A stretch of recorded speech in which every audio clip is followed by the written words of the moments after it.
As the saying goes, doing what you did got you to where you are, but it's not going to get you to where you want to be.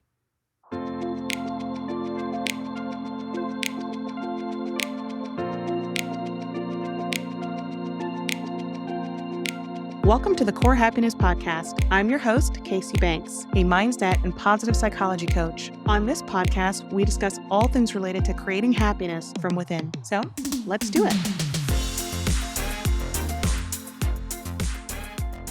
Hello, and welcome back to the show. Have you ever wondered why there are some people that you meet, or it might even be yourself, who loves to learn, or they're trying new things, or just seems like they're constantly open and pivoting and, I'm going to learn something new, or I'm going to try something new. And then you have people who are resistant to change and just kind of the fear of the unknown, the people who just feel like they may have been shortchanged in life, who say like, I wish I would have been born with this talent, or I wish I would have been born with better genes so I could be slim or something like that. So I wanted to talk a little bit more about the science behind a fixed mindset versus a growth mindset, because whether it's your career, your personal life, academic achievements, understanding these different mindsets can be a game changer. So first, let's define what I mean when I say a fixed mindset and a growth mindset. The concept was introduced by psychologist Carol Dweck in her book, Mindset, The New Psychology of Success. She describes a fixed mindset as the belief that our abilities, intelligence, and talents are static traits that we cannot change. So that would mean people with a fixed mindset might think, I'm not good at math, or I'll never be a good leader, or I'm just not talented. In contrast, she defines a growth mindset as the belief that our abilities and intelligence can be developed with effort, learning, and persistence. So then that means someone with a growth mindset would actually embrace challenges. They learn from criticism, they persist in the face of setbacks or adversity, and they just genuinely believe that they can improve with effort over time. To go just a little bit into the science behind these two mindsets, research has shown that our brain is highly adaptable, right? That we know. It's a concept called neuroplasticity. Neuroplasticity refers to the brain's ability to reorganize itself by forming new neural connections throughout our lives. So that means that with practice and effort, we can actually change the structure and function of our brains. Dweck and her colleagues in one study found that even the students who were taught about a growth mindset and how the brain can grow stronger and can change with practice and effort, those students actually performed better academically. They were more motivated, they were resilient than compared to those with a fixed mindset or who did not learn about a growth mindset or the ability to grow. In addition, brain imaging studies have even shown that when people adopt a growth mindset, there's more activation in the areas of the brain associated with learning and error correction. So that increased brain activity suggests that people are more engaged. There's growth. So I'm going to cover a couple of common obstacles that people face when they have a fixed mindset. And look, you can go in and out of a fixed mindset because I'll raise my hand and say that I go in and out of a few of these. Number one is the fear of failure. With a fixed mindset, someone with a fear of failure will see failure as a reflection of their inherent abilities. That means they might be fearful of taking a risk or trying new things or even thinking outside the box, getting outside of their comfort zone. That's a fixed mindset. A growth mindset would not be as fearful of failure because they actually embrace it as a learning opportunity. They understand that failure is a step towards improvement, which inevitably leads to success. Another common obstacle is avoiding challenges. So those with a fixed mindset may avoid challenges because they fear that they won't be able to succeed, or they fear that they're not going to get it on the first try. And if they don't get it on the first try, that says something about them inherently. A growth mindset, on the other hand, would view those challenges as opportunities to grow. They understand that I just put in effort and I can just persist, and then eventually it'll lead to improvement and I will overcome this challenge. And then the third one is ignoring feedback. So when you have a fixed mindset, you might take feedback personally and you might feel discouraged by criticism. You might become defensive when somebody tries to offer feedback or constructive criticism. right? Whereas a growth mindset, you would see feedback as a very valuable tool for growth. Constructive criticism with a growth mindset would help you identify areas for improvement. So, how do fixed mindsets develop? When we talk about conditioning, conditioning is usually the way your beliefs have been formed over time due to some circumstance. And conditioning usually happens in four main ways: early experiences, cultural influences, educational systems, feedback, and praise. So, going through those quickly, early experiences, a fixed mindset could happen in childhood if a child receives consistent messaging that their abilities are innate and unchangeable. Most children will internalize those beliefs.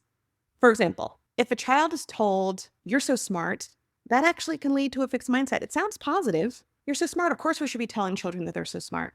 But that is a fixed mindset because of the way that it's stated. For example, instead of focusing on something innate and unchangeable, right? What if you focused on effort, saying something along the lines of, "Wow, you worked really hard on that and you did such a great job. You worked really hard to figure that out. Look how smart you are." That encourages a growth mindset, right? And if you're wondering, well, what's the difference? Because I want to grow up telling my child that they're smart, but there should be effort applied to that. Where's the growth behind it, right? You should be celebrating the effort. So if a child is growing up thinking, "Oh, I'm so smart," and then they get in school and they can't figure out a subject, they're like, "Well, wait a minute. I should just know this. I'm smart." But no, sometimes there has to be effort. Maybe it's something that they need to study harder at or practice harder at or work harder at to retain a knowledge. That doesn't mean that they're not smart, right? It just requires a bit more effort. But with a fixed mindset, a child could get very easily frustrated by saying, "Wait a minute, why am I not getting this immediately? I'm supposed to be innately smart. I've been told my whole life I'm smart. Why am I not getting this? I shouldn't have to put effort into it. Putting effort into it means that I'm not smart." So you can see how something as simple as, "You're so smart," early on in childhood could create a fixed mindset. Cultural influences. We know that society and media places a lot of value on inherent talent over effort as well. If you think about individuals or celebrities and headlines that say something like naturally gifted, multi-talented, it reinforces the idea that success comes from fixed traits rather than hard work and perseverance. We never like to talk about what led celebrities or famous businessmen or anyone who's successful. We don't talk about all that led them to the success, right? That's where we've gotten the term the 10-year overnight success. We should put more focus on what led to the success. It's not an overnight success. It's not an innate inherent talent. It takes hard work, perseverance, dedication. Now, to talk about the educational system. Traditional educational systems emphasize grades over learning process, and that can lead to a fixed mindset as well. Students are rewarded solely for their grades, not by their efforts. When this happens, especially if you're going through grade school to middle school to high school to college, you will start to see your abilities as fixed. I think a great example of this, my own example, I was in high school, I was in a math class, and there are many different ways to do math and get the right answer. My father was an engineer. He was a brilliant mathematician, and he often taught me everything I know about math, to be honest. He even would teach my friends.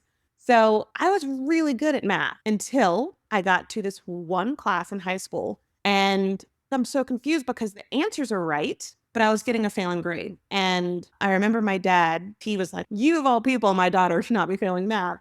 And he quizzed me and I was getting the right answers. So he was like, "Okay, so it's not math. You can do math." So he went and talked to my teacher and he was like, "Well, I'm confused. How is she getting the right answers but failing?" And my teacher said it was because I was not showing the work the way that she wanted me to be able to show the equation. Because in my mind, she was overcomplicating the work. And so I just would write out how I arrived to it. And it wasn't what she wanted, but it was still the right answer. And anyway, she failed me and sent me to summer school. And on the first day of summer school, we had to take the aptitude test to show you where you fall within how much you know about math. And I aced it. And that summer school teacher called me up to her desk and said, "You just aced this. What are you doing here?" And I explained. And that teacher said, "You can go home. You don't belong here." Again, it goes to show how in the education system, one teacher can look at you and say, no, not good enough, fail. And another teacher can look at you and say, this is great. You don't need to be here. Like, you've got it. Go forth. You don't need to take any more high school math. You've got this. Nowadays, I know my friends with children have what they're calling the new math, which is different from the math we learned in high school, which was different from the math that my dad learned when he was in school, right? So that's a prime example of how there are many different ways to do something, but yet a simple grade, even though somebody is getting the same answer, which technically means they're not wrong, a grade can make someone feel as though they're not smart or not good at math, for example. So educational systems are usually key when it comes to fixed mindsets, when we talk about conditioning, especially in earlier years. And then lastly, feedback and praise conditioning. So a lot of times when we receive praise, it's focused on inherent traits. You're a natural at this. You're so talented rather than effort and process, which would be, wow, practice really paid off. You're doing so well. For example, I know during the pandemic in 2020, I took up painting just because I was curious about it. And my first paintings were horrible, and I knew they were going to be horrible. I don't have that talent. My brother, on the other hand, could easily pick up drawing, and he was great at sculpting clay. He would make figurines. Like, he was just great. And then when you'd ask him how, he would be like, well, I don't know. It's just kind of, I pick up on it easy. I didn't have that. So I knew I was going to have to work at it, and I worked at it, and I watched a lot of tutorials, and I practiced, and I tried different paint mediums and different brushes and different paper, and I just explored. And I got better over time because I was practicing. And it's funny because now, even though I still have so much to learn, people will look at art and be like, oh gosh, you're so good at painting. You're very talented. But it's not talent as much as it is me putting a lot of time and effort into learning a craft that I really want to know. Now that we've gone through the definition and we've gone through the common obstacles and what can create a fixed mindset, how do we notice when we're in a fixed mindset? Because recognizing when we have a fixed mindset is obviously the first step to changing it. So a couple of things to look out for. Sign number one, are you avoiding challenges? Do you find yourself shying away from difficult tasks because you fear failure? Or do you find yourself feeling uncomfortable getting out of your comfort zone? If so, you might be operating from a fixed mindset. Do you find yourself giving up easily? People with a fixed mindset often give up easily when they encounter obstacles because they believe that their abilities are insufficient to overcome the challenge. If we go back to the example of you're so smart, I was told I'm smart, but I can't overcome this challenge. This is making me feel not smart. I'm going to give up. So if you find yourself getting frustrated and wanting to give up anytime that you hit an obstacle versus, oh, let me figure this out, you might be operating from a fixed mindset. And then ignoring feedback. If you tend to disregard constructive criticism, or if you feel defensive when receiving feedback, that also may be an indication of a fixed mindset. And then this one is a big one, but feeling threatened by others' success. If you experience jealousy or feel threatened by the success of others versus seeing another's accomplishment as inspiration, motivation, being inspired by their achievements, you feel like, wow, why them? Why not me? Then you might be operating from a fixed mindset because it could be you. Put in the effort, put in the time, persevere, be patient. It could be you, right? And then lastly, self-talk. And honestly, this probably should be number one because I think a lot of us do this and we don't even know when we're doing it. But paying attention to our inner dialogue and statements like, I'm not good at this, or I'll never be able to do that, or I'm just not talented. Once we are aware, how do we reframe a fixed mindset? Because the easiest way to get into a growth mindset is to acknowledge when you're in a fixed mindset and then quickly reframe it. The more you do that, the more you actually will develop a growth mindset. And then it will become easier and easier as you go. So how to reframe it? Number one is challenge your beliefs. Question and challenge your fixed beliefs about your abilities. Ask yourself, is this belief based in evidence or is it holding me back? One thing we talk about in positive psychology is the chair or stool situation. So if you imagine a chair or a stool, you have minimum 3 to 4 legs. If you take away 1 or 2 of those legs, it doesn't stand. It's not balanced, right? So when you ask yourself, is this belief based on evidence? That evidence should be like to support you sitting on it. Meaning, if you're sitting on a stool, you need to have 3 legs of evidence. Sitting on a chair, you need to have 4 legs of evidence. If you cannot come up with more than two, that belief does not stand. It's not stable. You cannot sit on that belief. So challenge your beliefs. Is it based on evidence? If not, then let it go. You can also reframe by using yet. Just incorporate the word yet into your vocabulary. So if you catch yourself saying, I can't do this, you say, I can't do this yet, or I don't understand this. I don't understand this yet, but I'm learning. And then learn from setbacks. Embrace setbacks as a learning opportunity. When a setback happens, take a minute, process your feelings about it, but then analyze what went wrong. Think about what you can do to improve or how you can approach it from a different angle next time. And if you get stuck, ask people. Ask, hey, I tried this one thing and it didn't work out the way I was hoping, and I'm looking for another angle or what else I can do differently. What would you do differently? And then try that. But then that leads me to seek feedback. Encourage feedback that focuses on growth and improvement rather than just outcomes. This comes up a lot when I'm coaching people in leadership positions within corporate America, and they have their mid-year review coming up, and we're prepping for that. And then I say, make sure that you ask for specific areas and specific feedback. That way, when you have given specific areas of feedback, you know where you can develop and grow. That can only lead to growth. And then number 5 is to celebrate effort and progress. Shift your focus from being so result-oriented and did I get this thing? Did it happen immediately? How long did it take? To celebrating the progress. Celebrate the steps you took towards improvement, regardless of the outcome. Celebrate your effort. So a couple of tips to try to incorporate into your daily life. Set learning goals instead of performance goals, which can lead to a fixed mindset. Set learning goals. For example, I like to ask clients that I'm working with, especially in a professional setting, what do you want to achieve 9 months or 6 months from now? As you look forward, as you move on to the next job or the next title or the next company even, what from this job do you want to take with you moving forward? What skill would you like to improve on? Is there an area that you would like to have more knowledge in? Set goals based on that rather than achieving a specific outcome. Set a learning goal that helps to foster a growth mindset. And then, of course, practice mindfulness and reflection. That is always going to be a topic that comes up on this podcast because mindfulness is key. It's really just being aware of your thought patterns and encouraging a growth-oriented perspective shift. And persist in the face of setbacks. Don't get frustrated. If you hit a setback, it's a part of a learning process. It just means you're a step closer to where you want to be. Remind yourself that perseverance is going to be the key to growth. And then lastly, just to share some real life examples to help drive this home. And I'm going all the way back. I'm going far back, like Albert Einstein far back. But he was brilliant. However, as a child, Albert Einstein was considered not smart. He was thought to have a learning disability, that he couldn't comprehend things as well as everyone else. And he had difficulty speaking. He was even expelled from school. Now, initially, he could have internalized these negative perceptions. He could have been conditioned to believe, oh, I'm not smart. But his curiosity and his persistent effort in learning and trying to understand complex scientific concepts really actually epitomize a growth mindset.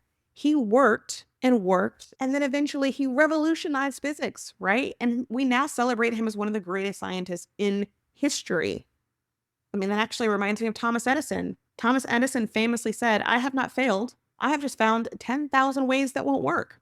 Like, he said that after he failed thousands of times before successfully creating a working prototype of the light bulb. Walt Disney is another one. He was once fired from a newspaper job and told that he lacked creativity, and he faced numerous business failures and setbacks, including bankruptcy in his early ventures. But he adopted a growth mindset and he wanted to learn and improve on his craft, and he started to change his surroundings. Like, who could he learn from? His persistence and creativity led to the creation of the most successful entertainment companies in the world. Misty Copeland is one of my favorite examples, actually. The first African-American female principal dancer of the American Ballet Theater. When she started her ballet training, people told her she was too old. She was starting too late in life. She endured so much skepticism about her physique because it was muscular. And they were like, that is not a ballerina body. But through hard work and dedication and a growth mindset that focused on continuous improvement, Misty shattered those stereotypes and became a trailblazer in the world of ballet. And then lastly, Sylvester Stallone, because we all know who he is, Hollywood icon. But in the beginning, he was repeatedly turned down by studios and agents because they told him they didn't see his potential as an actor. They told him he had a speech impediment, and they told him his looks were unconventional. He could have honed that in. He could have been like, wow, I just don't have the it factor. I don't have the look. But instead, he tirelessly spent time building his acting skills and his writing abilities, and his perseverance paid off when he wrote Rocky, which studio executives loved. And then he threw in, well, great, if you want the script, you have to take me as the actor. It's a bundle deal. Take it all or nothing. And that's how he got his acting role. And then went on to win multiple Academy Awards and launch a successful career. So that's what I mean. Sometimes you just have to have a growth mindset despite setbacks and not be afraid to go back and learn, figure out where you can grow and be open to growing. So in conclusion, adopting a growth mindset can be so impactful on various aspects of our life, whether it's personal, professional, any success. And I think by understanding what causes a fixed mindset or how to get into a growth mindset, we can make conscious efforts to cultivate a mindset that embraces challenges, values efforts, and allows us to learn from setbacks. We just need to remember it's not about being perfect or about achieving instant success. It's about the journey of fostering a growth mindset in our daily lives and then seeing how it transforms all of our experience and achievements. And as the saying goes, doing what you did got you to where you are, but it's not going to get you to where you want to be. Where do you want to be? Try embracing a growth mindset, and I guarantee you will help get you there. So until next time, continue growing and thriving. I thank you for joining me today. If you enjoyed this podcast, please feel free to rate it or leave a review. If you have any thoughts or questions, I would love to hear from you. You can email podcast@corehappiness.com. For show notes and additional resources, you can visit www.corehappiness.com. As always, please remember, never let anyone diminish your light. Until next time, sending you my love.